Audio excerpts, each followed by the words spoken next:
I am going to give you 8 numbers to pick from. You choose 3, and each one corresponds to a random question. So. Okay. What's your first number? 7. All right. Number 7's a nice question. I love this one. We just call it do something. Can you name a show or a film that inspired you to do something? Like try a new hobby, buy a movie toy, something like that. Oh gosh, this should be so easy, right? All I'm thinking is what I watched last night. Yeah, I watched Zoolander and it inspired me to do something. Happy Gilmore didn't inspire you to take up golf? Oh, you know, I did try. I like took some golf lessons, but I'm not a natural. I'm like really bad. I get that. I can't tell what's worse though. I feel like I have a natural swing and my folks are super into golf, but that just meant I had a childhood where they're like, why don't you play nonstop and be really good? Yeah. Like, I don't have the patience. Yeah, I'm not good with like another like balls. I'm not good with like anything where you have to like catch or throw or. Good thing there's none of that in this movie. All right, second number now. 2. Number 2 is franchise. If you could join the film franchise of your choice, what franchise would you pick and what role would you play? I don't think I want to commit to a franchise. Seems like a lot of time and I'm scared. What's your favorite franchise? I can't even think of what. Well, I know my 2 personal favorite franchises. What are your 2 favorite franchises? Jurassic Park and Scream. Okay, cool. Those are cool franchises. Yes, they're very cool franchises. I'm assuming you've seen the X-Men rumors. There's a lot of major enthusiasm for you to join the MCU as one of those characters. Oh shit, okay. I think any film or show would be very lucky to have you. Thanks. But I look at something like that and it's a very different kind of production than the things I see you getting involved in. So I guess to follow up on that, maybe. I'm a commitment phobe, maybe. Well, but also no one's asking me to do anything. If you were, let's say, whether it's that franchise or literally any franchise, someone came to you and they're like, I don't know, sign a 5-film agreement. What qualities would you need to see in, the type of production and maybe the people involved to make you feel like that would be a creatively fulfilling experience for me? Like just a director. I think if you have, I have like an amazing director, you kind of feel safe and excited. I like that. You know how to choose them. If that day ever comes, I know you'll be paired with the right people. All right, third and final pick for Dicey Questions. Wow. I'm so like easily led because like you were like, what's the second pick? And I was like 2. And you say, what's the third pick? And I'm like, every part of me wants to be like 3. 3's my lucky number. So 3. It's a nice question. It's an easy question. What's the most memorable rap gift you've ever received or given? Oh God. Okay, I gave Ethan and Trish. Okay, actually, I gave Ethan, Trish, and Aubrey all the same wrap gift, but I gave Ethan and Trish a way worse version because I bought them both on Etsy, and I got them both crocheted table of elements, which is like a callback to the film. And Aubrey's was like super cute. I got like a little like crocheted table of elements pillow, but I couldn't find another one like that. But I ran out of ideas. So I got Ethan and Trish like a huge quilt that was the table of elements. And like, I got to my house, I opened it, and I was like, no one's gonna want this, but it's here. So I gave it to them, and I hope they gave it away. I bought many wonderful things on Etsy, but I feel like of every 10 things I buy, there's one that comes. Well, that's I just find it's just hard to tell like how big something is. That is true like, too. My sister once ordered a dress she liked, but it was for a doll.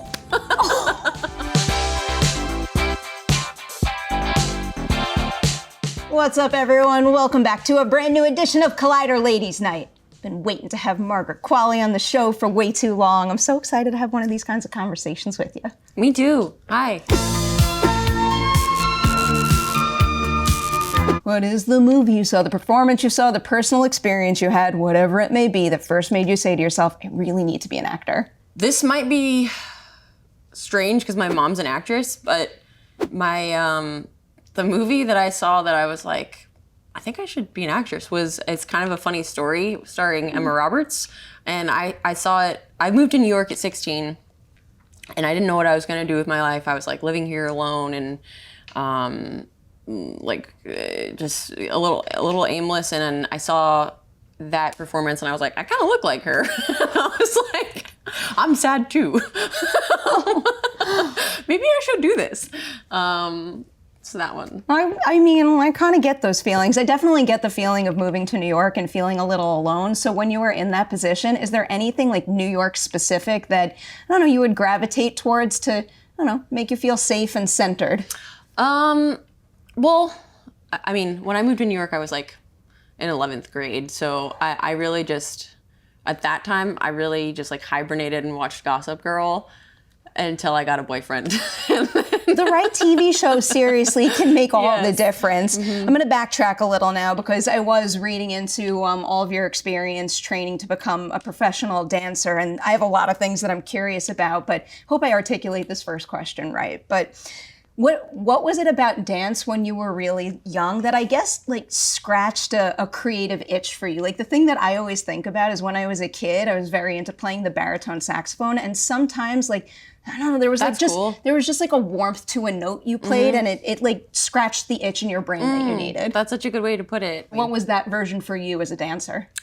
I mean, I loved everything about dance. I loved like the community, like my girlfriends at the dance studio, but I loved like I did dance competitions, and that's what I really loved, performing and you know, fucking putting on like false eyelashes and having my sister do my hair and makeup and wearing crazy outfits and like going for it. So then you hit the point where you decide that pursuing that as the top priority career is not the right route for you. I'm really curious, not just deciding that you were feeling drawn to another creative endeavor, but also just finding the confidence to leave behind something you had trained in for so long, because that can be a scary plunge to make, even if you know it's right to your core.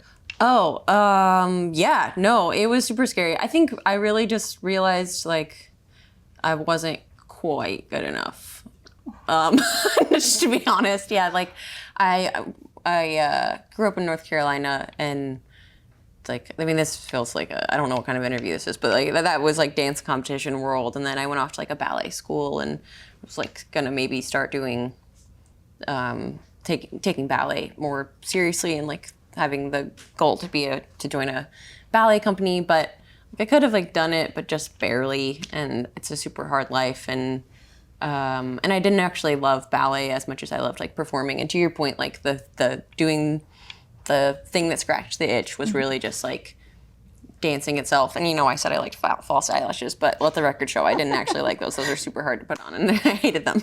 But I did like the act of it, the ceremony of the false eyelashes more than the false eyelashes themselves. No, that I understand, like the routine of something. Something about that makes me feel centered, I feel like, more so than anything. So you veer towards acting instead. And do correct me if I'm wrong on any of this, because sometimes the internet isn't always right. But I read that you did a summer program at RADA, you studied for a little at NYU and other programs, and I am just utterly obsessed with the idea of training technique. So while you were studying in those programs, can you tell me a little bit about, you know, finding the ways that you like to learn as an actor? I think that the like most, I got really lucky because I right out the gate did this TV show called The Leftovers.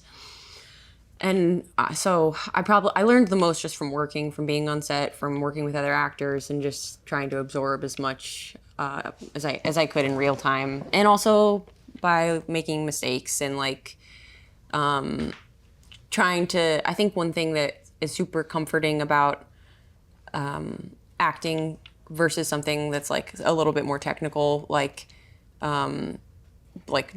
dance or ballet, is like that there really isn't a right way to do something, and that so much of the best work comes from a lack of control. I'll follow up on something you kind of just said there, because I feel like a lot of people can be, I don't know, very afraid to like fail or not know. Can you give me an example of a time making The Leftovers when like you tried something and it didn't work out, or you just flat out didn't know how something worked, but you learned and ultimately realized that not knowing was okay? I can think of an example from The Leftovers, although I'm sure there was one, but there's one like very succinct example that was like very much imprinted on me. Was the first movie I was in. It's called The Nice Guys, and I remember I like hit my head in the middle of the monologue and like whatever made it a part of the scene. And Russell Crowe was like, the best part was when you hit your head, kid. Except he didn't say it like that because that's not what his accent is at all. But like that was like, I was like, right, he's right. Like that's the best part is like whenever you have some kind of like happy accident and all of a sudden like the reality is brought into the scene in a way that's undeniable. I don't know why this is coming to my brain now, but now I have to blurt it out. I was talking to a couple of animation directors recently who just talked about how like they purposely incorporate imperfections and how their characters act to make them feel more human. And That's I feel so like smart, that works in live action as well. I love touches like that. Before I get too far into other credits, I did want to ask you a little bit about your mom, who I absolutely adore. And I'll just tell you that the structure of this question comes from a conversation I had with another actor who has parents who also were actors as well. Can you tell me something about observing her when you were young that made you think to yourself, like, I admire that technique, I'm going to back pocket it and incorporate it in my own process, but then also something you discovered about yourself and what you wanted as an actor that felt uniquely your own? You know, I wish or I don't know if I wish, but like I was really not like checked into that world as a kid. I didn't have any acting ambition until way later because I don't know. I grew up in North Carolina and I was like super serious about dance, and I didn't love my mom's job. I didn't think, you know, I was super proud of her. But within my world at the time, I wasn't from a kid's POV. It just means like leaving home, like being around strangers. Like I didn't really like movies that much as a kid. But that said, I obviously like think my mom's an incredibly talented actress, and if I would have known that this was the way that my life was going to end up, I probably would have paid more attention because I'm sure I could have learned some valuable lessons. But I ended up, you know, working with my mom on Maid, and that was super interesting and a very, very sweet experience. But yeah, I don't know if that answers your question. I'll broaden it for the back half then. Along the way, also because this is an industry that puts a lot of pressure on people to like do something the way you're told or the way you're expected. So along the way, do you remember a time when you're like, I don't know, like this is my thing, and even if someone out there tells me it's wrong, like I want to pursue that as an actor and a storyteller? Oh, God. I mean, I don't even know. Like, I feel like I'm constantly trying to figure it out, and I don't have any kind of like surefire, is that an expression? Methodology that is kind of like dictating my choices so much as me just like trying and failing. And like, if I'm doing it wrong, I'm open to someone telling me I'm doing it wrong.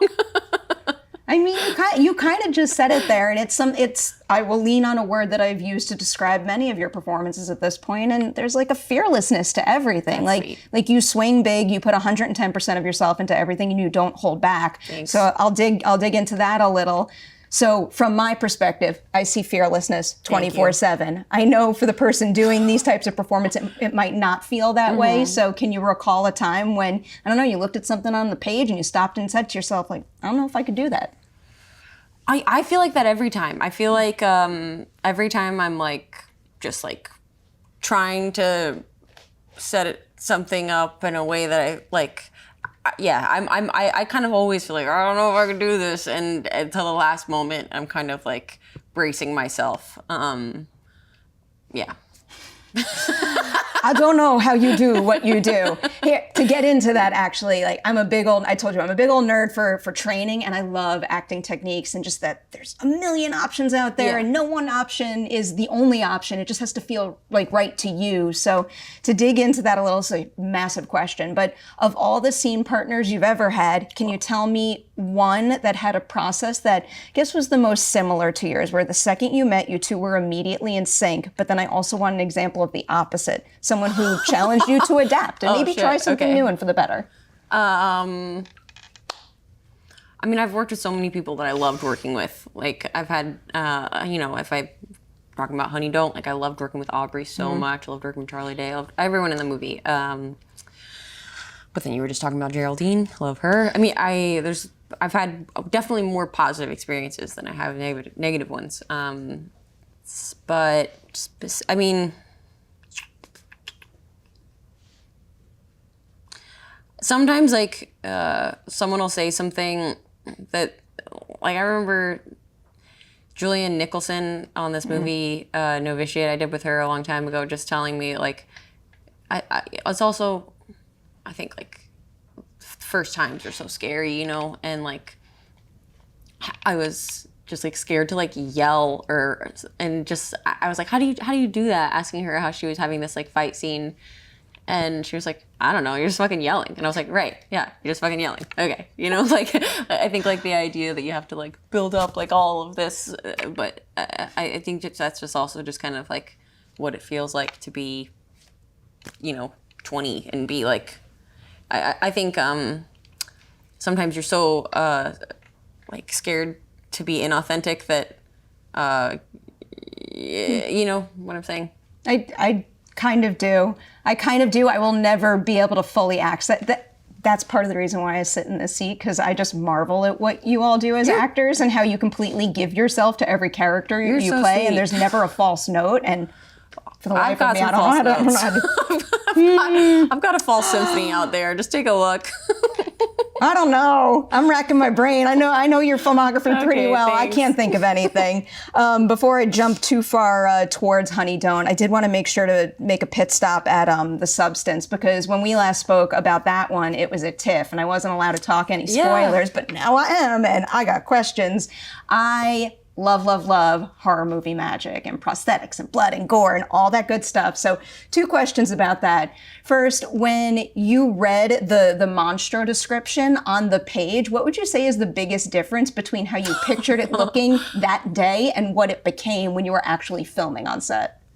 I think like the biggest difference between reading it on the page and the reality is just like, it's I was so excited when I got to that part of the script that I was like, you know, reading as the character of Sue, you can't help kind of like put yourself in it. And I was like so excited by the idea of like, you know, letting go of like being like ugly and having heart and like not being like a evil hot villain, but being like emotional and and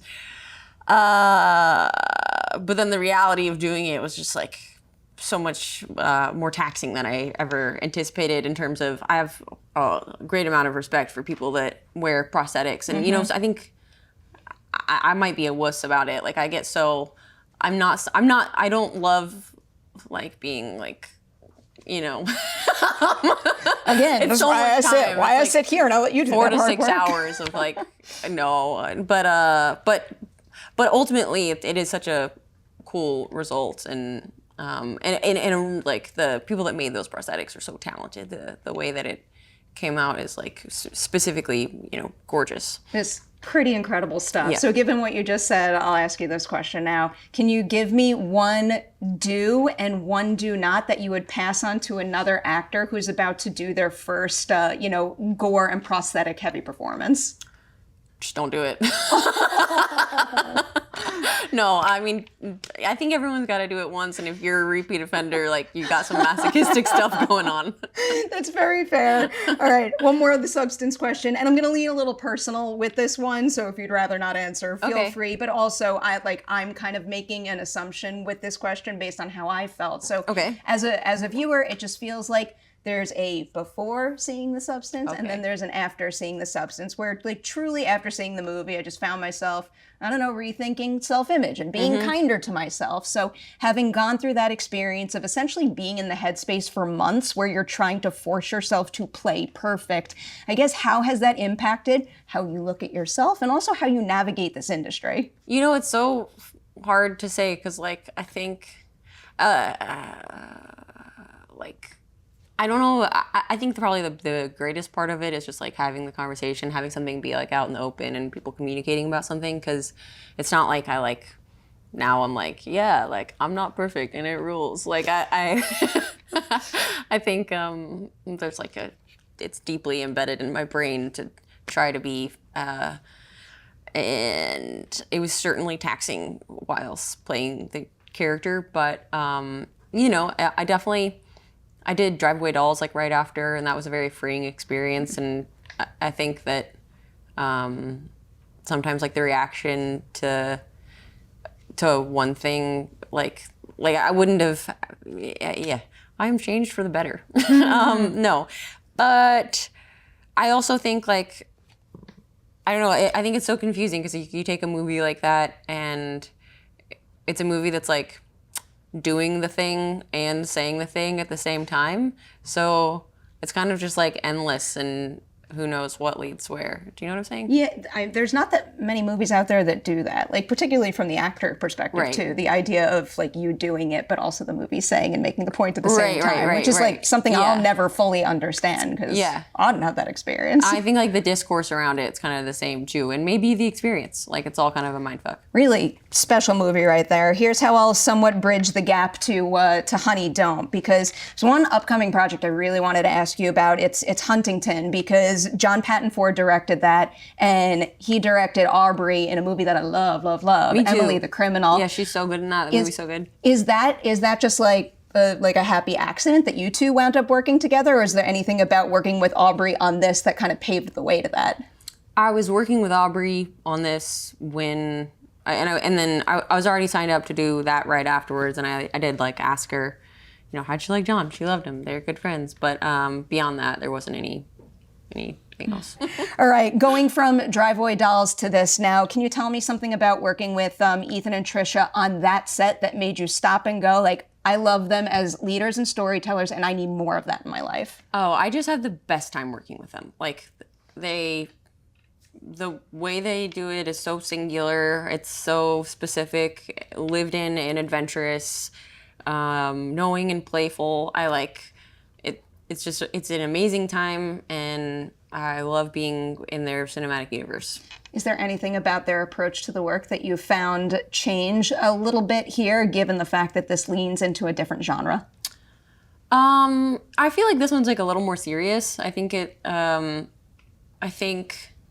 that they're like Driveway Dolls really is a B movie. It's meant to be a B movie and like very much lives in that space, whereas Honey Don't is like a little bit more earnest, even though it's not, but you know what I'm saying, I think. Yeah, no, they both have grounded qualities. I was about to use that word, but that actually does apply to both. I know you don't know anything about this, but just because I like to manifest things, I know this is part of a trilogy.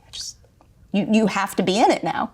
I would love to. You have to. Anything that they want me to do, I'll be there. Before I get too far ahead with that, though, let's talk about finding Honey. I don't know if this is the way you like to work, but an actor recently explained finding a character this way to me, and the idea is kind of, burrowed its way into my brain. So when you start a new movie, kind of on unstable ground, you don't quite know who your character is just yet. But then you do that thing, and you have that aha moment where you're like, I have just found who they are. Did you have that when preparing to play Honey, and if so, when?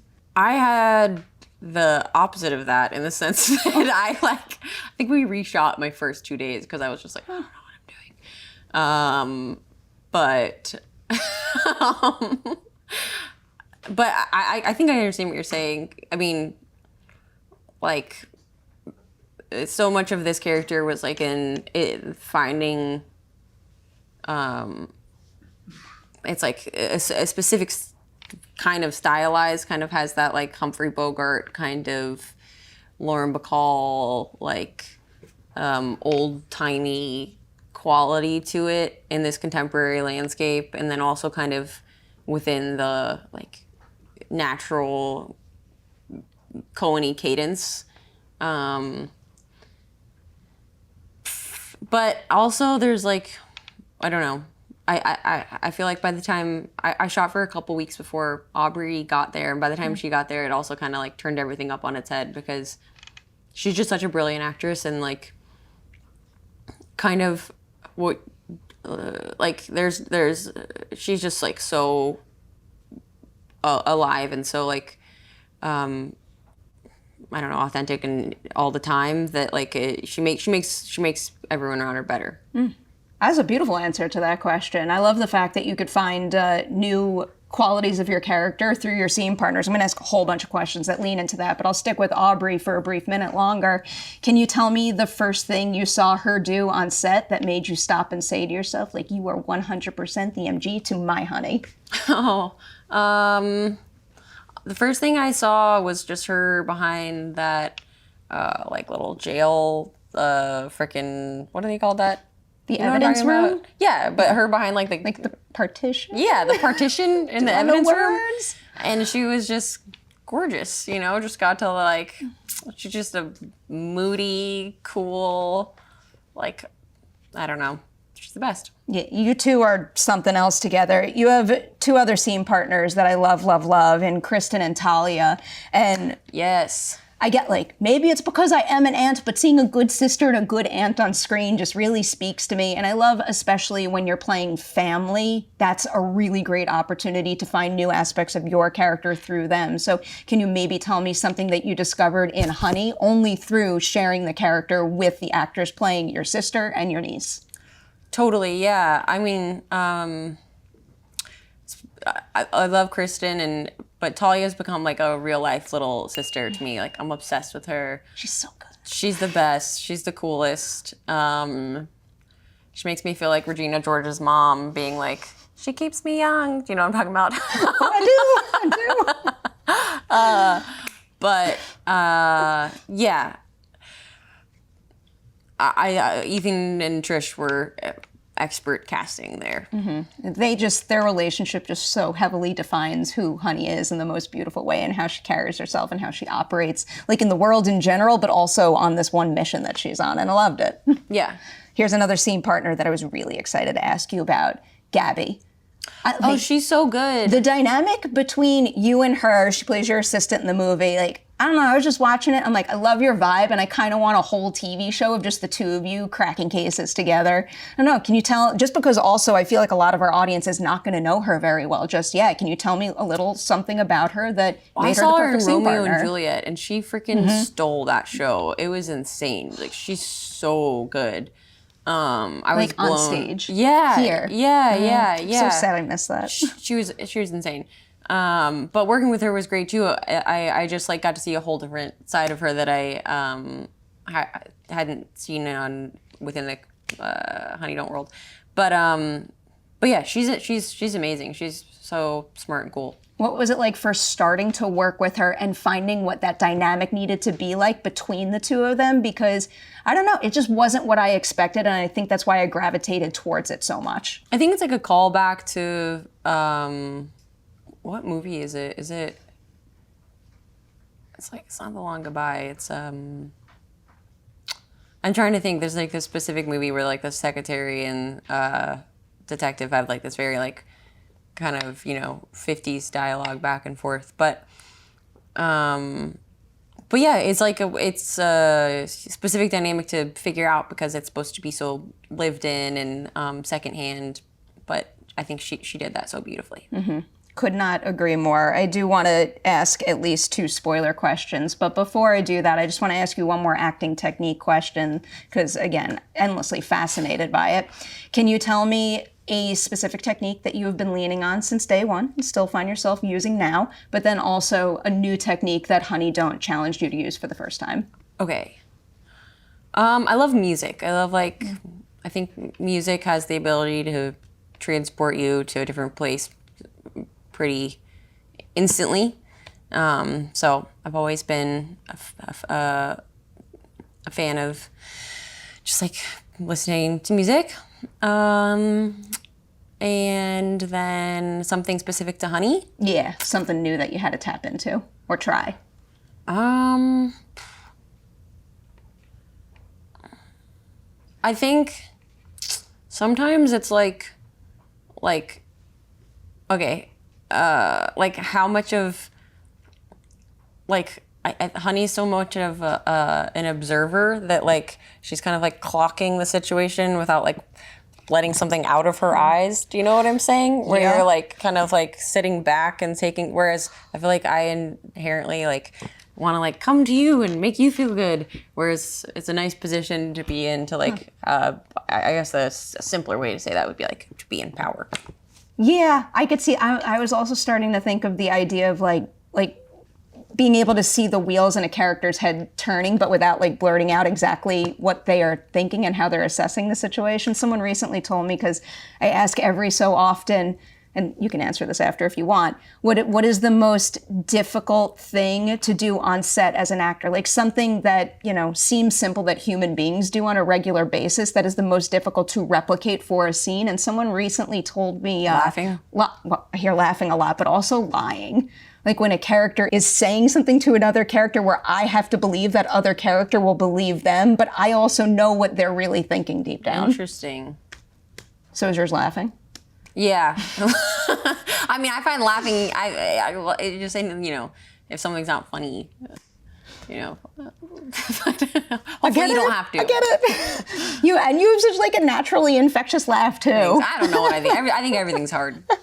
I mean, everything is hard. That's why I sit here and I celebrate your work nonstop. No, you're so sweet. Oh my God. With that, I'm going to raise a spoiler warning. If you have not seen Honey Don't, please rush to the theaters and see it. And then you can come right back and watch the very end of this video. You're too nice. Thank you.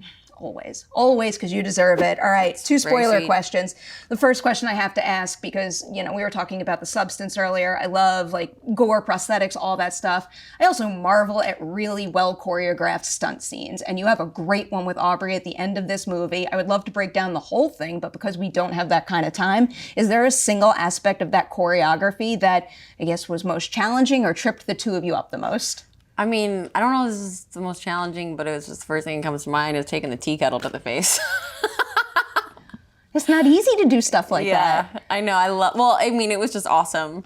But no, what was hard was it was a hard task for Aubrey to try to keep the tea kettle here while, so that when it shoots through, she it was just some choreography and placement stuff. It's always the little things too. A lot of times I think about actors doing hand-to-hand combat, and landing the punch isn't the most difficult thing. It's often the person taking the punch that could be the toughest part of the process. Yeah. All right, one more spoiler question here. I don't know if you've thought much about it, but I keep thinking about it since watching the movie. So Honey goes through a roller coaster of a romance here, and I just want good things for her. Yeah. What do you think she wants most out of a romantic partner after going through all of this? And also, what do you think she wants to give most to a new romantic partner in the future? I think she fell in love with MG because she felt like she'd met her match. Somebody that made her feel like she wasn't in the driver's seat anymore, and that was exciting. But then, of course, she had her trust betrayed, and I think it'll probably be a long road ahead of her before she can trust again, and then hopefully find somebody that is her equal. Yeah. She's got her sister and her kids and her assistant, though. Yeah, she'll be all right. She's got good people around her. She'll be okay. All right, we have hit the last question of Collider Ladies Night. Every single one ends with this particular question. In this industry, we give each other awards. That's super cool. I absolutely love that part of it, but I find that nobody tells themselves good job as much as they should. Okay. So I want to know something you accomplished making Honey Don't that you'll always look back on and say, you know what, really proud of what I did there. I was proud of when I have, when I steal the gun from the trailer and then I take it outside and I whack it and I whack it and I whack it again. I was supposed to hit it until it broke, and that I did. And then I was really proud of that. Cathartic experience, I imagine. Yeah. I meant what I said 500 times during this interview. You're something else. You're so sweet. Every single movie. God. It's you're killing me. It keeps me mentally stimulated really and creatively full. So I appreciate it. Keep doing what you're doing. I'll say congrats on everything you've accomplished on Honey Don't and everything coming your way in the future. You're so sweet. Thank you so much.